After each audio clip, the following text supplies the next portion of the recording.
पौलाचे कलसेकरास पत्र अध्याय 1 वचन 13 आणि 14 मी वाचतो, लक्ष देऊन ऐका. त्याने आपल्याला अंधाराच्या सत्तेतून काढून आपल्या प्रिय पुत्राच्या राज्यात आणून ठेवले. त्या पुत्राच्या ठायी खंडणी भरून प्राप्त केलेली मुक्ती म्हणजे आपल्या पापांची क्षमा आपल्याला मिळाली आहे. Hallelujah, hallelujah, hallelujah. माझ्या प्रिय भावांनो आणि बहिणींनो, पौलाने कलसेकरील येथील मंडळीला लिहिलेल्या पत्रामध्ये येशूबद्दल सांगितलेलं आहे, पापांच्या क्षमेबद्दल सांगितलेलं आहे की आपल्याला पापांची क्षमा मिळालेली आहे आणि ती कशी मिळाली आहे त्याबद्दल त्यांनी या वचनामध्ये सांगितलं आहे. माझ्या प्रिय भावांनो आणि बहिणींनो, त्यांनी विश्वासणाऱ्या लोकांना लिहिलेल्या पत्रामध्ये सांगितलेलं आहे, म्हणजे जर आपण येशूकडे आलेलो आहोत आणि येशूवर तुम्ही आपला विश्वास ठेवलेला आहे, येशूला आपल्या हृदयामध्ये प्रभू आणि तारणारा म्हणून स्वीकार केलेला आहे, म्हणजेच ज्यावेळी तुमच्या पृथ्वीवरील जीवन संपेल त्याच्या पुढच्या क्षणी तुम्ही देवाबरोबर स्वर्गामध्ये अनंत काळ राहणार आहात. Hallelujah, hallelujah, hallelujah. कारण या जगातला प्रत्येक माणूस हा पापी आहे. बायबल शिकवतं प्रत्येक माणूस हा जन्मापासूनच पापी आहे. कोणताही मोठा माणूस असो, शिकलेला असो, गरीब असो, कसाही असो, या जगातला प्रत्येक माणूस हा पापी आहे. पाप त्याच्या रक्तामध्ये आहे आणि तो पापीच आहे. माझ्या प्रिय भावांनो आणि बहिणींनो, आज संपूर्ण जग अंधारामध्ये आहे. येशूने एके ठिकाणी म्हटलं आहे की मीच जगाचा प्रकाश आहे, म्हणजे तो स्वतःला जगाचा प्रकाश म्हणत आहे आणि सगळं जग म्हणजे अंधार आहे. Hallelujah, hallelujah, hallelujah. बायबलमध्ये अंधार किंवा अंधाराची कामे याचा उल्लेख सैतानाविषयी केलेला आहे. सैतान हा अंधाराचा राजा आहे. सैतान हा अंधाराचा राजा आहे आणि अंधाराचं राज्य हे सैतानाचं आहे. आणि म्हणून वचनामध्ये लिहिलेलं आहे, त्याने आपल्याला अंधाराच्या सत्तेतून काढून आपल्या प्रिय पुत्राच्या राज्यात आणून ठेवले. त्याने म्हणजे कोणी? परमेश्वर पित्याने. त्याने म्हणजे या संपूर्ण विश्वाला घडवणारा, निर्माण करणारा आपला प्रेमळ बाप, त्याने आपल्याला अंधाराच्या सत्तेतून बाहेर काढलं आहे. Hallelujah, hallelujah. अंधाराच्या सत्तेतून तुम्ही किंवा मी स्वतःहून बाहेर आलेलो नाही, तर देवपित्याने आपल्यापैकी प्रत्येकाला अंधाराच्या राज्यातून बाहेर काढलेलं आहे आणि त्याच्या पुत्राच्या राज्यात आणून ठेवलेलं आहे. माझ्या प्रिय भावांनो आणि बहिणींनो, आज या जगातले अनेक लोक देवाला ओळखत नाहीत, त्याच्या पुत्राला ओळखत नाहीत, म्हणून त्या आजही सैतानाच्या सत्तेखाली दबलेले आहेत. आजही जगामध्ये अनेक लोक ईश्वर विश्वास ठेवत नाहीत, त्यामुळे ते सैतानाच्या राज्यामध्ये अडकलेले आहेत. Hallelujah, hallelujah. एखादा माणूस आहे किंवा त्याचं कुटुंब आहे, तो माणूस दररोज दारू पितो, दारू पिऊन घरी जातो, बायकोला मारहाण करतो, मुलं रडतात, बायको रडते. हे कोणतं जीवन आहे? हे सैतानाचं राज्य आहे त्याच्या जीवनामध्ये. एखादा माणूस कर्जामध्ये आहे, कर्ज त्याला फेडता येत नाही, अनेक लोक त्याला धमक्या देतात, त्याला मारण्याची धमक्या देतात, तो भीतीने घाबरून घरामध्येच राहतो, बाहेर जात नाही. हे कोणतं जीवन आहे? हे सैतानाच्या ओझ्याखालचं जीवन आहे, म्हणजे सैतानाच्या सत्तेखालील जीवन आहे. Hallelujah, hallelujah, hallelujah. आज अनेक माणसाच्या जीवनामध्ये दुःख आहेत, आजार आहेत, भांडणं आहेत, समस्या आहेत, अशुद्ध शक्तीचा त्रास आहे. हे सर्व काही सैतानाचं काम आहे. हे सर्व काही सैतानाचं राज्य आहे. पण देवाचं राज्य काय आहे? जेव्हा एखादा माणूस येशूकडे येतो, येशूवर विश्वास ठेवतो आणि येशूकडे पापांची क्षमा मागतो, तेव्हा स्वर्गातून देव त्याच्यावर दया करतो. आणि मग काय होतं? पापांची क्षमा मिळाल्यामुळे पहिली गोष्ट घडते, त्याच्या हृदयामध्ये शांती येते. येशू म्हणाला, जग तुम्हाला जशी शांती देते तशी मी देत नाही, मी माझी शांती तुम्हाला देतो. जेव्हा तुम्ही येशूकडे येता, पापांची क्षमा तुम्हाला मिळते. सगळ्यात पहिली गोष्ट, देव तुमच्या हृदयामध्ये शांती देतो.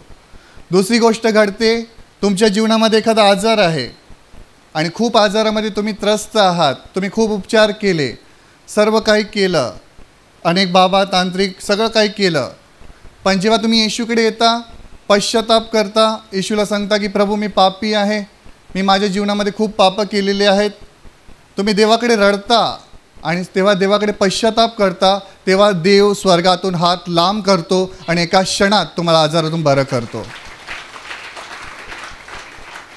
Hallelujah, hallelujah, hallelujah. देवाच्या राज्यामध्ये आनंद आहे, देवाच्या राज्यामध्ये शांती आहे, देवाच्या राज्यामध्ये यश आहे, देवाच्या राज्यामध्ये सगळं काही चांगलं आहे. पण सैतानाच्या राज्यामध्ये आणि सैतानाच्या सत्तेखाली जितकी लोकं आहेत त्यांचं जीवन मात्र दुःखाने भरलेलं आहे, संकटाने भरलेलं आहे, आजाराने भरलेलं आहे. जरी ते स्वतः किती प्रयत्न करत असतील त्याच्यातून बाहेर येण्यासाठी, पण ते स्वतःहून त्याच्यातून बाहेर येऊ शकत नाहीत. Hallelujah, hallelujah. म्हणून वचनामध्ये नीट वाचा काय लिहिलं आहे, त्याने आपल्याला अंधाराच्या सत्तेतून काढून आपल्या प्रिय पुत्राच्या राज्यात आणून ठेवले. म्हणजे आपण देखील पापामध्येच बुडालेलो होतो, आपण देखील पापाच्या चिखलामध्येच होतो, आपण देखील देवाच्या इच्छेविरुद्ध वागत होतो, आपण देखील सैतानाचंच ऐकत होतो. पण स्वर्गातून देवाने तुमच्यावर आणि माझ्यावर दया केली आणि वचन सांगतं की त्याने आपल्याला त्याच्या पुत्राच्या राज्यात आणून ठेवले. एखादी वस्तूला उचलायची असते तर आपण काय करतो, हात पुढे करतो आणि मग ठेवतो. त्याचप्रमाणे माझ्या प्रिय भावांनो बहिणींनो, जेव्हा आपण पापामध्ये बुडालेलो, पापाच्या चिखलामध्ये होतो, तेव्हा देवाने स्वर्गातून हात लांब केला, आपला हात धरून त्याने आपल्याला त्याच्या पुत्राच्या राज्यामध्ये आणून ठेवलं. Hallelujah, hallelujah, hallelujah, hallelujah. पण या पापाची सुरुवात कुठून झाली सांगा? बायबल सांगते की उत्पत्तीपासून पापाला सुरुवात झाली. देवाने पहिला माणूस आदम आणि हवा यांना निर्माण केला. देवाने त्यांना एकच आज्ञा दिली होती की बागेतल्या सगळ्या झाडांचे फळ खा, पण बागेच्या मध्यभागी जे झाड आहे त्याचं फळ तोडून खाऊ नका, ज्या दिवशी तुम्ही खाल त्याच दिवशी तुम्ही मराल. देवाने एकच आज्ञा आदम आणि हवाला दिलेली. आणि बायबल सांगते की सैतान जो देवाचा वैरी आहे, ज्याला देवाने, पहिला तो देवदूत होता, पण ज्याला देवाने स्वर्गातून खाली फेकलं, त्यानंतर तो सैतान झाला आणि त्यांनी सापाचं रूप घेऊन तो हवेकडे गेला. बायबल सांगते की जेव्हा हवा बागेमध्ये होती तेव्हा सैतान सापाचं रूप घेऊन हवेकडे गेला आणि जे फळ देवाने खायला मना केलेलं त्याच फळाकडे तिचं लक्ष लावलं. Hallelujah, hallelujah. सैतानाने तिला सांगितलं, बघ हे फळ किती चांगलं आहे, दिसायला किती सुंदर आहे, खायला पण चांगलं आहे, बुद्धी देण्यासाठी पण चांगलं आहे. आणि हवा सैतानाच्या मोहाला बळी पडून देवाने जी आज्ञा दिलेली ती आज्ञा तिने मोडली. तिने ते फळ तोडलं, स्वतः पण खाल्लं, आदमाला पण खायला दिलं, ज्याद्वारे जगामध्ये पापाला सुरुवात झाली. Hallelujah, hallelujah, hallelujah. आणि तेव्हापासून पापाला सुरुवात झाली. तेव्हापासून आजपर्यंत जगामध्ये जेवढी माणसं पृथ्वीवर जन्म घेतात तो प्रत्येक माणूस पापी आहे. कोणी माणूस देवासमोर उभा राहून म्हणू शकत नाही मी काय पाप केलेलं नाही. अनेक लोक कमरेवर हात ठेवतात, बोलतात मी काय पाप केलं आहे, हे की नाही.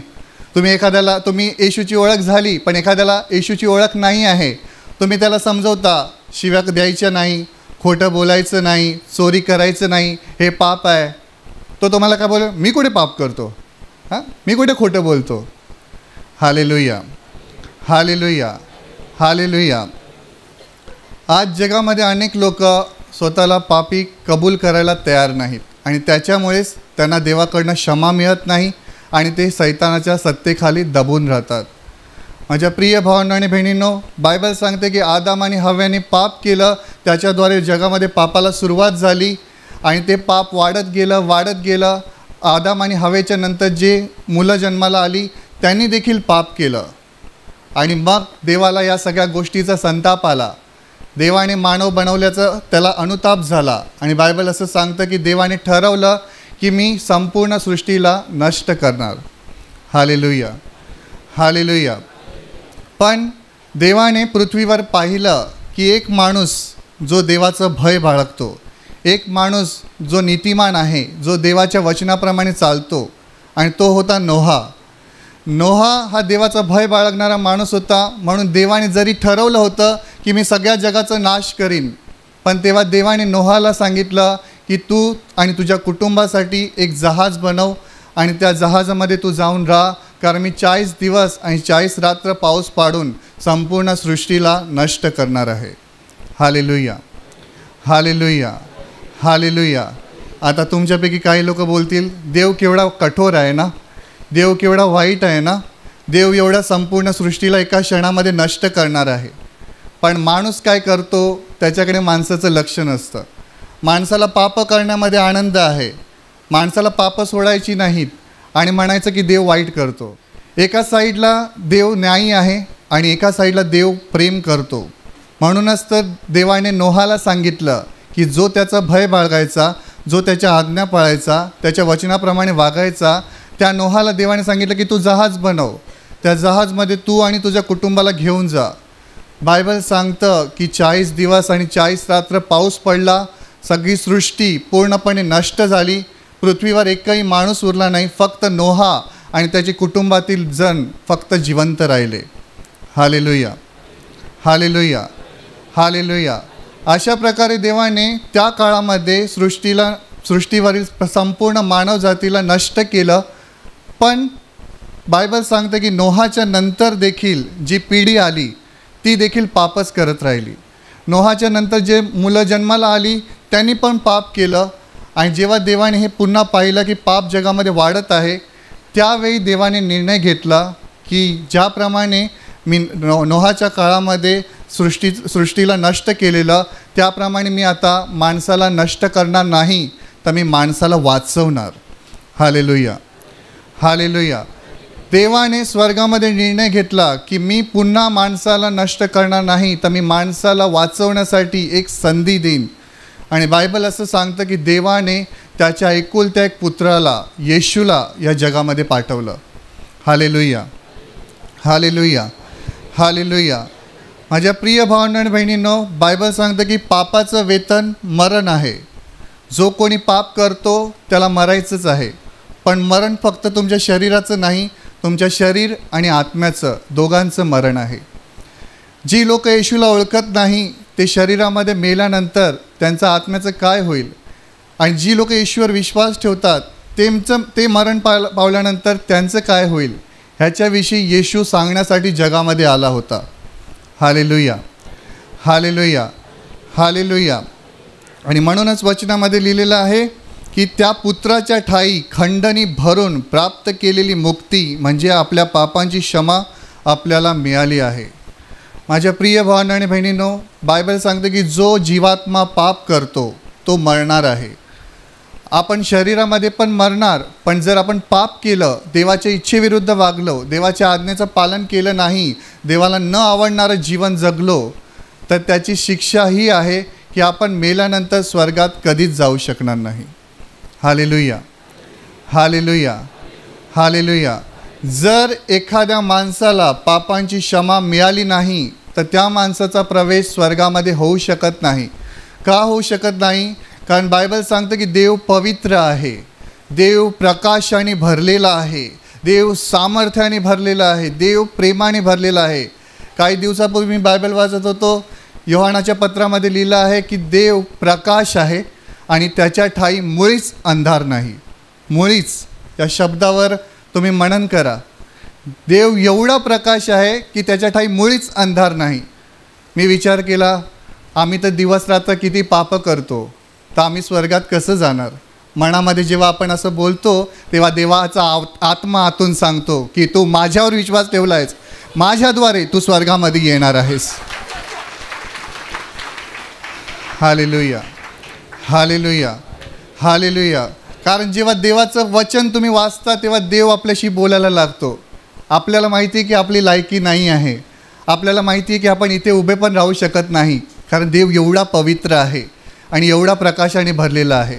म्हणून माझ्या प्रिय भावांनो आणि बहिणींनो, वचन सांगतं की त्या पुत्राच्या ठायी खंडणी भरून प्राप्त केलेली मुक्ती म्हणजे आपल्या पापांची क्षमा आपल्याला मिळाली आहे. सगळं जग पापामध्ये बुडालेलं आहे, पण देवाने त्याच्या एकुलत्या एक पुत्राला या जगामध्ये पाठवलं अशासाठी की संपूर्ण मानवजातीच्या पापाची शिक्षा येशूने घ्यावी. माणसाचे दुःख, आजार, क्लेश, श्राप सर्व काही येशूने स्वतःवर घ्यावं. आणि म्हणून देवाने माणसाला जी शिक्षा द्यायची होती ती सगळी शिक्षा त्याने त्याच्या पुत्राला दिली. Hallelujah, hallelujah. आपण भारतामध्ये राहतो. आपण जर एखादा सरकारचा नियम मोडला तर आपल्याला काय होतं, दंड मारला जातो किंवा शिक्षा केली जाते. खंडणी म्हणजेच काय आहे, शिक्षा, दंड, फाईन. जी शिक्षा आपल्याला होणार होती, जे दंड आपल्याला होणार होतो, ते सगळं काही येशूने स्वतःवर घेतलं. आपल्यापैकी एखादा वाहन चालवणारा असेल, ट्रॅफिकचा नियम आपण मोडला तर आपल्याला दंड भरावा लागतो. आणि त्याचप्रमाणे आपण जेव्हा या पृथ्वीवर जगत आहोत, आपण जेव्हा देवाचं ऐकत नाही, सैतानाचं ऐकतो, देवाच्या इच्छेविरुद्ध वागतो, तेव्हा जी शिक्षा आपल्याला होणार होती, जे फटके आपल्याला बसणार होते, ते सगळे फटके येशूने स्वतःच्या देहावर घेतलेले आहेत. Hallelujah, hallelujah, hallelujah. आणि म्हणूनच बायबल सांगतं की येशू म्हणाला की मनुष्याच्या पुत्राला पापांची क्षमा देण्याचा अधिकार आहे, दुसरं कोणालाच नाही. का येशूला पापाची शिक्षा देण्याचा अधिकार आहे? कारण त्यानेच 2000 वर्षापूर्वी स्वर्गाचं वैभव सोडून तो या जगामध्ये आला. त्यानेच तुमच्या आणि माझ्या पापाची सगळी शिक्षा स्वतःच्या शरीरावर घेतली. जे फटके त्याच्या शरीरावर बसले ना, ते त्याच्या पापाचे नव्हते, ते तुमच्या आणि माझ्या पापाचे होते. आपण जे तोंडाने वाईट बोलतो, शिव्या देतो, वाईट पाहतो, ऐकतो, चोऱ्या करतो, खोटं बोलतो, लबाडीने वागतो, एकमेकांची निंदा करतो, दोष करतो, हे सगळं काही शिक्षा येशूने स्वतःच्या देहावर घेतली. बायबल सांगते की त्याच्या शरीरावर चाबकाचा भयानक फटके मारण्यात आले. प्रत्येक फटक्यामध्ये त्याच्या शरीरातून मांस आणि रक्त निघत होतं. विचार करा, आपल्याला साधी एखादी पिन जरी लागली तरी आपण काय करतो, ओरडायला लागतो, ऐ ग ऐ ग ऐ ग. कोण बाबा पण बोलतात. हां, आणि जर येशूवर विश्वास ठेवणारा असेल तर पहिला येशूला हात मारेल. Hallelujah, hallelujah, hallelujah. पण येशूला आपल्यासाठी भयानक चाबकाचा मार सहन करायला लागला. आपल्यासाठी त्याने स्वतःच्या हातावर आणि पायावर ठोकदार खिळे ठोकून घेतले. आपण दिवसरात्र कितीतरी वाईट विचार करतो, वाईट बोलतो, वाईट योजना आखतो. येशूच्या डोक्यामध्ये विषारी काट्यांचा मुकुट घालण्यात आला. हे सगळं काही त्याने आपल्यासाठी सहन केलं. Hallelujah, hallelujah, hallelujah. क्रूसावर प्राण देऊन तडफडत तो आपल्यासाठी मेला, अशासाठी की जो कोणी त्याच्यावर विश्वास ठेवेल त्याला पापांची क्षमा मिळावी आणि पापांची क्षमा मिळाल्याच्याद्वारे त्याचा प्रवेश स्वर्गामध्ये व्हावा. Hallelujah, hallelujah. म्हणून या जगातल्या प्रत्येक माणसाला पापांच्या क्षमेची गरज आहे. जर पापांची क्षमा आपल्याला मिळाली नाही तर आपण त्या देवाच्या राज्यात पोहोचू शकत नाही. तुमच्यापैकी किती लोक मला सांगा, प्रत्येकानेच हा अनुभव घेतलेला असेल, हे की नाही? कोणाला जर आजार आला तर तो काय करतो सांगा, दवाखान्यात जातो, उपचार करतो आणि डॉक्टर तुम्हाला काही गोळी वगैरे देतात. पण पापांच्या क्षमेसाठी कुठली गोळी आहे का? तुम्ही पाप करा 4 आणि डॉक्टरकडे जाऊन बोला की मला 4 गोळ्या द्या, मी 4 पाप केलेत, देईल का तुम्हाला? किंवा एखाद्या तांत्रिकाकडे जा, मांत्रिकाकडे जा, त्याला बोला की मी माझ्याकडनं 4 पाप झालेत, मला 4 वस्तू देतो मी तुला, मला पापांची क्षमा दे, देईल का तुम्हाला कोणी?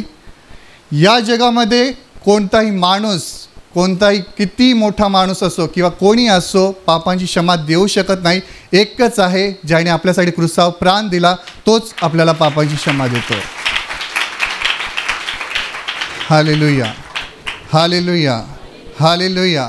आणि येशूने फक्त साधंसुधं मरण सोसलेलं नाही आहे, त्याने भयानक मरण आपल्यासाठी सोसलेलं आहे. येशूने त्याचं शरीर आणि रक्त दिलेलं आहे. येशूच्या रक्तामध्ये ताकद आहे, येशूच्या रक्तामध्ये जीवन आहे. माझ्या प्रिय भावना बहिणींनो, बायबल सांगते की हाबेलाच्या रक्तापेक्षा येशूचं रक्त बोलतं. येशूचं रक्त बोलतं, आपल्या जीवनामध्ये कार्य करतं. आणि म्हणून त्यांनी त्याचं रक्त देऊन तुम्हाला आणि मला मोलाने विकत घेतलेलं आहे. Hallelujah, hallelujah, hallelujah, hallelujah. पण एखादा माणूस जो देवाला ओळखत नाही, त्याच्या जीवनामध्ये भांडणं आहेत, गरिबी आहे, श्राप आहे, आजार आहेत, तो रडतो पण त्याला बाहेर यायचं माहिती नाही. म्हणजेच तो सैतानाच्या सत्तेखाली आहे, अंधाराच्या सत्तेखाली. तुम्ही गेल्या आठवड्यामध्ये मला वाटतं एका भावाची साक्ष ऐकली असेल. त्या भावाने साक्ष दिली की त्याच्या कुटुंबामध्ये अशुद्ध शक्तीचा त्रास होता आणि त्याच्या घरातले असे 2 व्यक्ती अशुद्ध शक्तीच्या त्रासामुळे मेले. आणि या माणसाची पण अशी अवस्था होती की तो म्हणतो की त्याचा हात पण वर उचलता त्याला येत नव्हता. त्याच्या मुलीने तर सांगितलं की त्याच्या वडिलाची अशी अवस्था होती की तो वाकून चालायचा, एवढा तो आजारी पडला होता. Hallelujah, hallelujah. एवढा आजाराने तो वाकलेला, त्याची अवस्था वाईट होती, जगण्याची आशा नव्हती. मुलाला पण काहीतरी आजार होतं, बायकोला पण काहीतरी आजार होतं आणि मुलीची पण काही समस्या होती. असा दुःखाने भरलेलं ह्याचं जीवन होतं. पण त्याला कोणीतरी येशूबद्दल सांगितलं.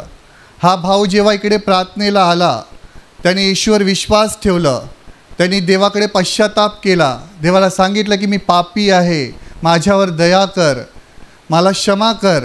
आणि हा भाऊ सांगतो देवाने स्वर्गातून त्याच्यावर दया केली आणि एका क्षणात त्याला अशुद्ध शक्तीच्या त्रासातून पूर्णपणे बरं केलं. Hallelujah, hallelujah, hallelujah. पण हे कसं घडलं? देवाने त्याच्या पुत्राच्या राज्यात त्याला आणून ठेवलं. स्वतः आलेला नाही आहे. देव तुम्हाला आणि मला बोलावतो. या जगातल्या प्रत्येक माणसाला देव हाक मारतो, बोलतो माझ्या मुला माझ्याकडे ये, माझी मुली माझ्याकडे. म्हणून तर येशू म्हणाला, अहो कष्टी आणि भाराक्रांत जण हो, तुम्ही सर्व माझ्याकडे या, म्हणजे मी तुम्हाला विसावा देईन. येशू ख्रिस्तच आपल्याला खरा विसावा देतो. म्हणून माझ्या प्रिय भावांनो आणि बहिणींनो, आज तुमच्यापैकी असे कोणी लोक असतील जे आज पहिल्यांदाच येशूकडे तुम्ही आलेला आहात, किंवा पहिल्यांदाच तुम्ही येशूविषयी ऐकता, किंवा तुम्ही प्रार्थनेला येता आणि अजूनही येशूवर विश्वास ठेवला नसेल, तर मला तुम्हाला सांगायचं आहे की तुम्ही येशूला तुमच्या हृदयामध्ये स्वीकार करा. Hallelujah, hallelujah. येशूकडे तुमच्या पापांसाठी पश्चाताप करा, रडा. म्हणजे काय होईल? तो तुम्हाला आपल्या व्यंगेत घेईल, मिठीत घेईल. तो तुम्हाला पापाची क्षमा देईल आणि त्या सैतानाच्या राज्यातून तुम्हाला बाहेर काढेल. Hallelujah, hallelujah, hallelujah. कारण कोणताही माणूस स्वतःच्या ताकदीने पापाच्या बंधनातून बाहेर नाही येऊ शकत. एखादा माणूस म्हणेल की मी चोरी केलेली आहे आणि त्याला सांगा जज समोर उभं केलेलं आहे न्यायालयामध्ये, त्याचा न्याय होणार आहे, जज साहेब समोर बसलेले आहेत आणि तो माणूस म्हणतो की मी चोरी केलेली आहे, पण ठीक आहे तुम्ही मला शिक्षा करू नका, मी तुम्हाला चोरी केल्याच्या बदल्यात दुप्पट पैसे देतो. पण तो माणूस ज्याने चोरी केली आहे तो स्वतःचा न्याय स्वतः करू शकतो का?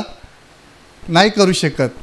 जो माणूस त्याच्यासमोर बसलेला आहे न्यायसनावर, त्यालाच तो अधिकार आहे की त्या माणसाला क्षमा द्यावी किंवा त्या माणसाला शिक्षा द्यावी. Hallelujah, hallelujah, hallelujah. एखादा माणूस बोलेल की मी एखाद्या माणसाचा खून केलेला आहे, तर तुम्ही मला शिक्षा करू नका, पाहिजे तर मी स्वतःला चापकाने मारून घेतो. चालेल का ते? तो स्वतःचा न्याय करू शकतो का? नाही करू शकत. जो न्यायासनावर बसलेला आहे त्यालाच तो अधिकार आहे. त्याप्रमाणे या जगातल्या प्रत्येक माणसाला येशू ख्रिस्त सांगत आहे, मी तुम्हाला माझ्याकडे बोलवत आहे पापांची क्षमा देण्यासाठी, मी तुम्हाला माझ्याकडे बोलवत आहे तुम्हाला जीवन देण्यासाठी, मी तुम्हाला बोलवत आहे सैतानाच्या हातातून सोडवण्यासाठी, पण तुम्ही माझ्याकडे यायला पाहिजे. Hallelujah, hallelujah, hallelujah. अनेक लोकांना असं वाटतं की आपण काही खोटं बोललो, चोरी केली तर देवाला थोडंसं दान देऊया, म्हणजे देव काय बोलणार नाही. अनेक लोकांना असं वाटतं की देवाला आपण लाच देऊया. जसे जगामध्ये ते लोकांना देतात तसं काही लोकांना असं वाटतं की आपण देवाला दिलं तर देव आपल्याला शिक्षा करणार नाही.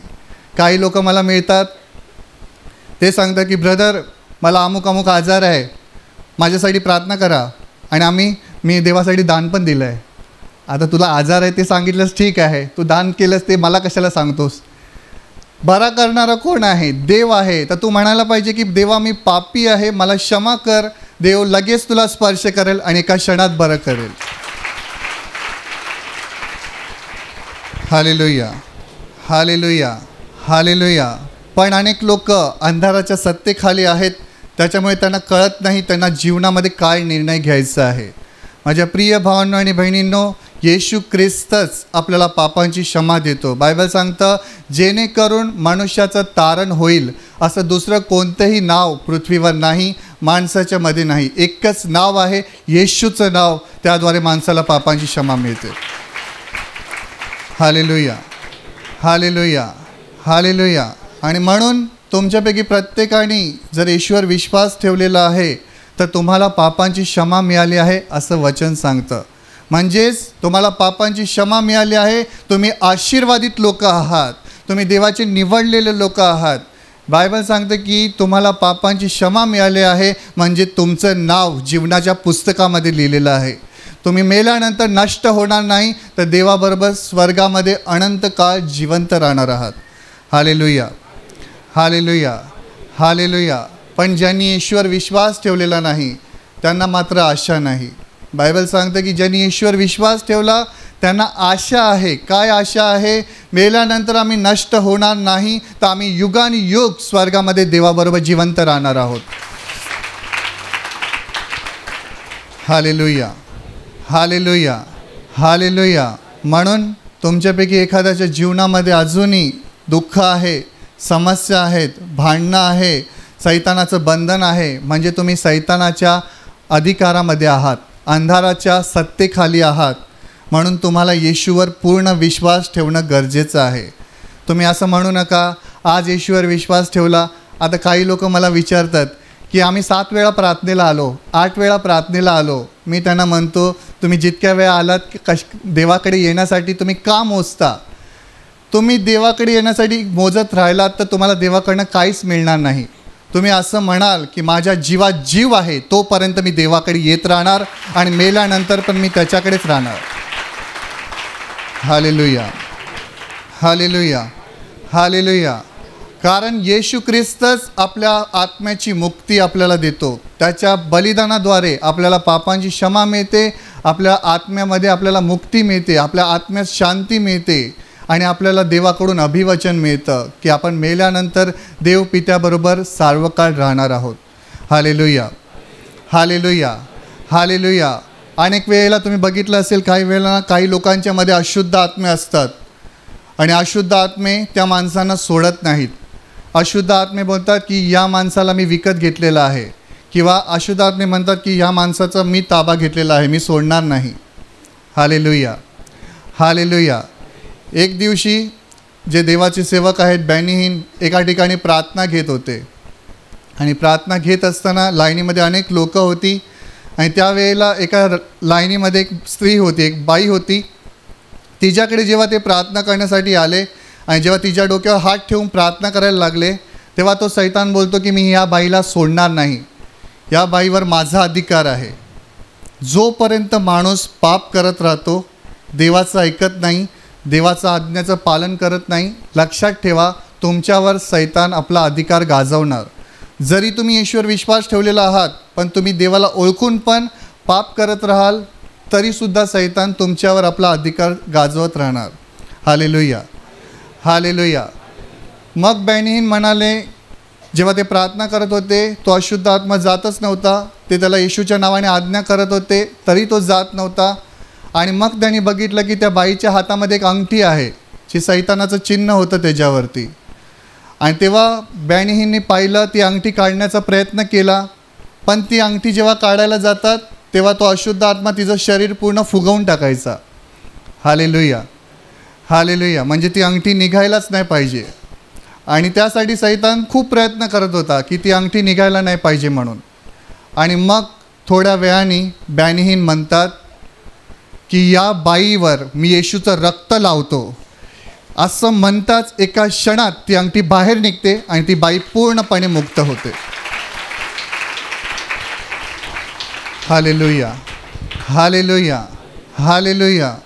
येशूने जी क्रूसावर खंडणी दिलेली आहे, त्याचं रक्त वाहिलेलं आहे, त्याद्वारे त्या बाईला अशुद्ध आत्म्यातून मुक्ती मिळाली, त्या बाईला सैतानाच्या हातातून सुटका मिळाली.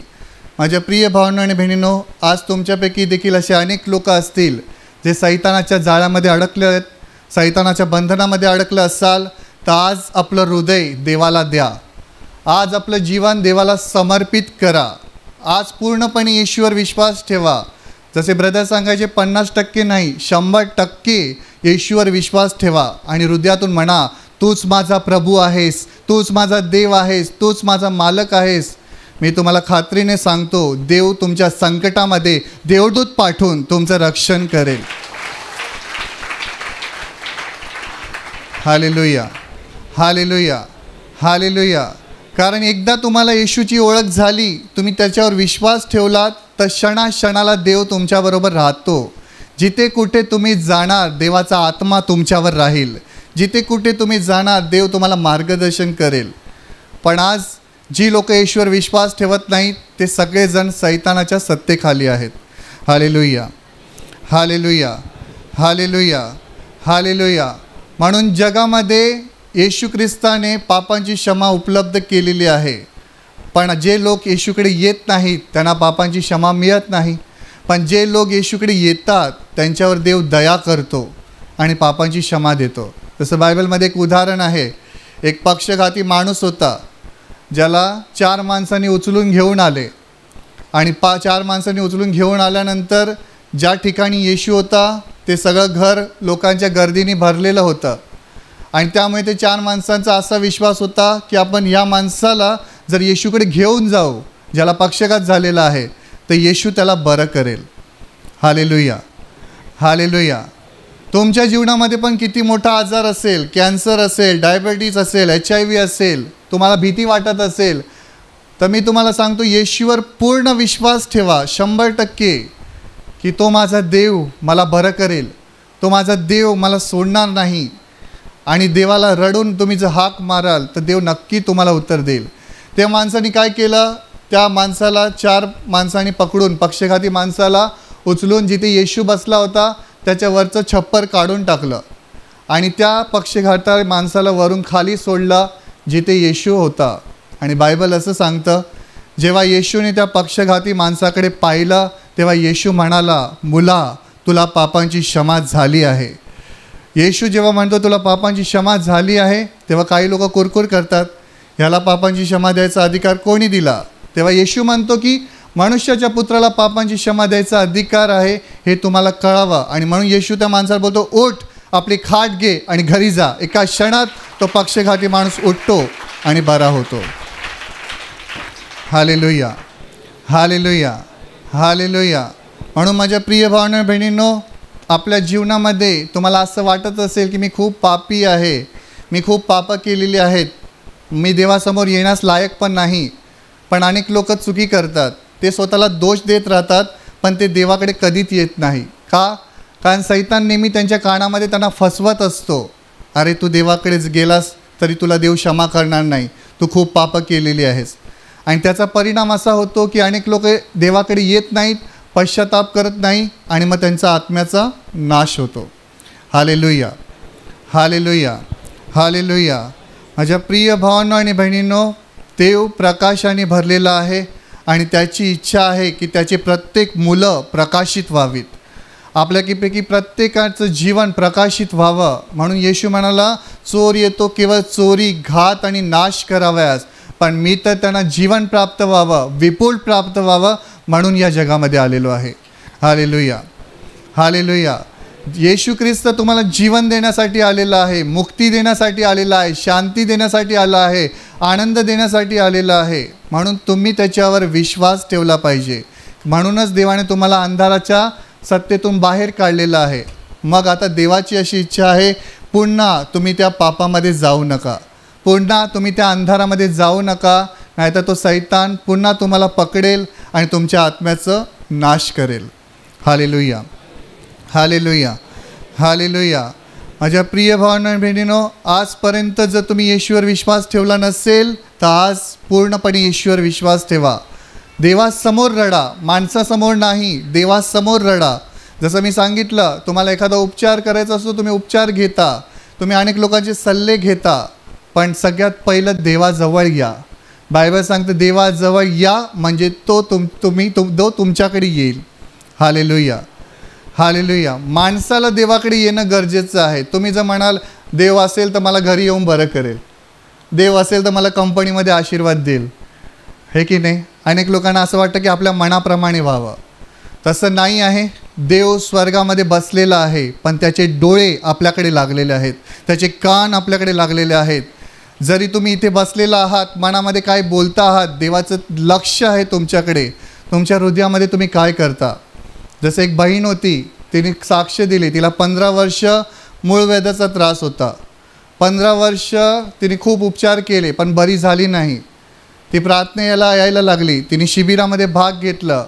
शिबिरामध्ये जेव्हा ख्रिस्ती कुटुंब प्रवचन असतं, त्याच्यामध्ये तिने देवाचं वचन ऐकलं.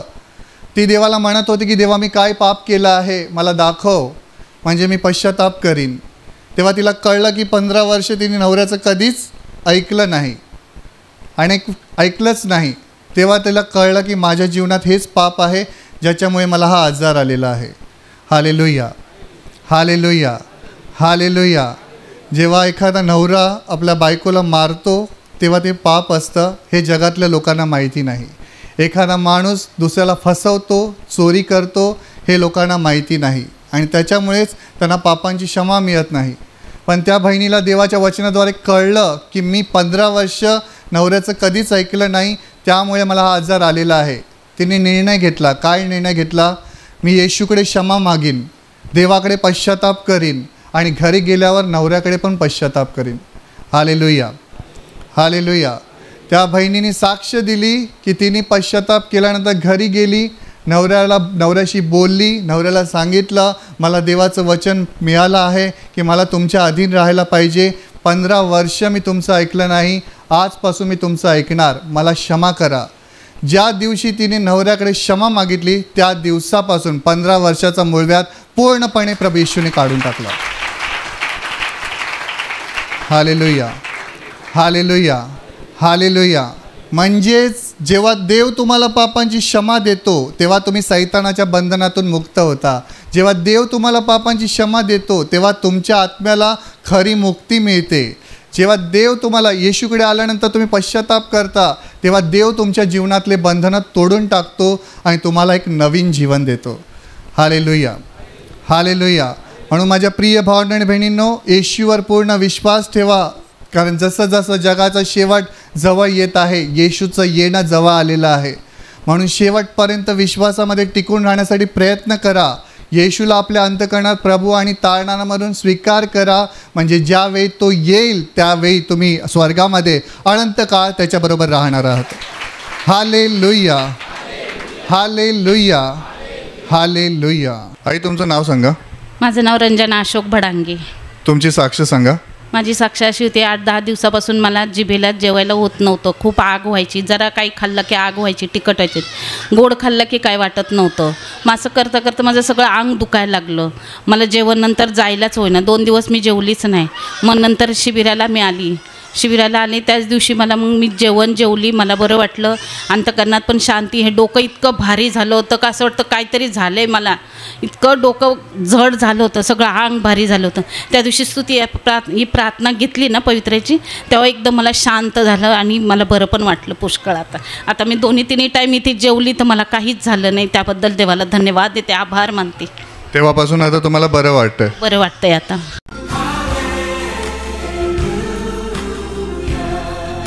शुक्रवारपासून एवढं त्रास व्हायचा ना का खूपच त्रास झाला. असं त्याच्यामध्ये ना एकदम असं खेचायचं सारखं आणि जमिनीवर पायसुद्धा नाही टेकायचे, एवढे दुखायचे. मी रडायला लागलेले. आणि नातू माझं सांगायचं, आई दादी मी तेल लावते तुझ्या पायाला आणि प्रार्थना करतो. तर ह्यानी ते सगळं हे केलं आणि मला म्हणजे त्या दिवशी बर्दरला सांगितलं काल का असं माझ्या पायाला झालेलं आहे. तर बर्दरने माझं आशीष दिलं तर मला बरं वाटलं त्या दिवशी. आता टाचा दुखत नाही? नाही दुखत. रात्रीपासून झोप पण चांगली, 6 वाजेपर्यंत झोपलेली. उठायलाच नाही झालं, देवाने झोपवलं मला. चांगली झोप तुम्हाला देवाने दिली. आणि तुम्ही म्हणता तुमचं अंग पण भारी होतं त्या दिवसापासून. एवढं ना डोकं पण खूप जड पडलेलं. मला काही सुचतच नाही, घरात पण काही सुचत नाही. मी आंघोळ करू का काय करू रात्रीचं ते मला काही सुचतच नाही. सकाळी अजिबात नाही सुचायचं. मला असं वाटतंय का काय झालंय काय नाही, मला नाही आता जगवत असं वाटायचं. एवढा त्रास तुम्हाला होत होता? होता? त्रास व्हायचा मला, एवढा त्रास व्हायचा का सांगायलाच नको, एवढा त्रास व्हायचा. बोलत मी कोणाच्या बरोबर बोलायची पण नाही. हा त्रास पण तुमचा कालपासून पूर्णपणे गेलेला आहे. पूर्णपणे निघाला, काहीच नाही आता मिळत. चांगलं एकदम व्यवस्थित आहे. प्रभूने तुम्हाला बरं केलं आहे. बरं केलं मला. तुझ्या हाताला काय झालेलं रे?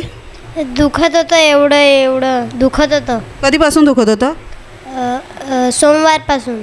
सोमवारपासून जेव्हा तिकडे आला शिबिरला तेव्हापासून हा तुझा हात दुखत होता. काय त्रास होत होता तुला? म्हणजे असं केल्यावर जाम दुखत होतं. म्हणजे असं तुला फोल्ड करायला होत नव्हतं? नाही होत होतं. मग कसा बरा झाला तू? मग पवित्र आत्म्याच्या प्रार्थनेनंतर हळूहळू बरं झालं रात्रीपर्यंत. आता तू हात फोल्ड करू शकतो, मोडू शकतो? हो. आता तुला त्रास नाही होत? नाही होत. प्रभूने तुला बरं केलं आहे. हो.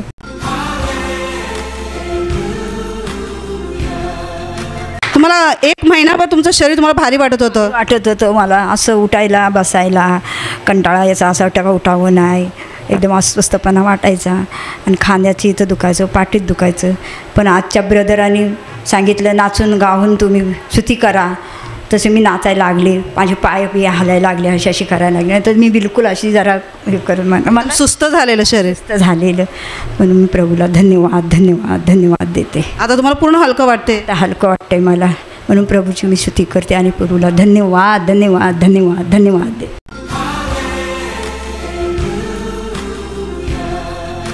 तुम्हाला 15 दिवसापासून काय काय होत होतं?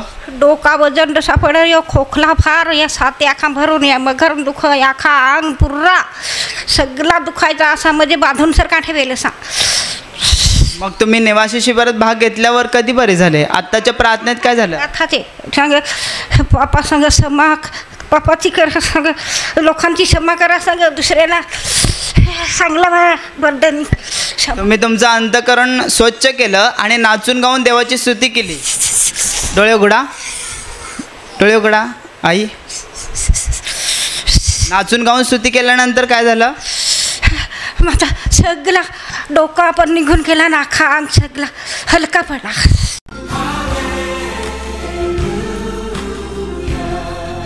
काय झालेलं तुम्हाला? मला लवंगीचा पण त्रास होत होता, तर तो पण गेला निघून सगळा. लवंगीचा त्रास, छातीत दुखत होता, ते पण सर्व अंग जड सापडलेला माझा सगळं, ते सगळं आता निघून गेलं. सर्व चांगलं वाटलं असं मला. नाचली ते. तुम्हाला ताप पण आलेला? तुम्ही बरे कधी झालात? कालपासून. काल पवित्र आत्म्याच्या प्रार्थनेत? पवित्र तेवढ्यातच बरी झाली मी. आता तुम्हाला काहीच त्रास होत नाही? नाही. श्वास घ्यायला जमते आता? आता जमते. अंग दुखत नाही? नाही. पूर्ण बरं केलं तुम्हाला प्रभूने.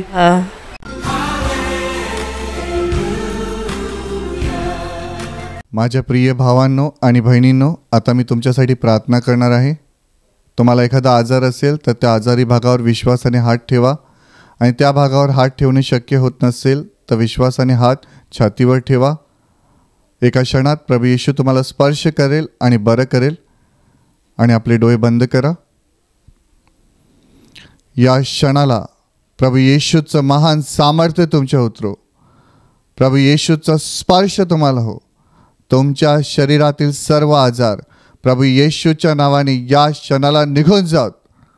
तुमच्या जीवनातील प्रत्येक दुःख, संकट आणि आजार प्रभू येशूच्या नावाने या क्षणाला नष्ट होत. तुमच्या जीवनातील सर्व सैतानाची बंधनं तुटून जात आणि तुमच्यावर आणि तुमच्या कुटुंबावर प्रभू येशूचे महान आशीर्वाद येऊत. आमीन.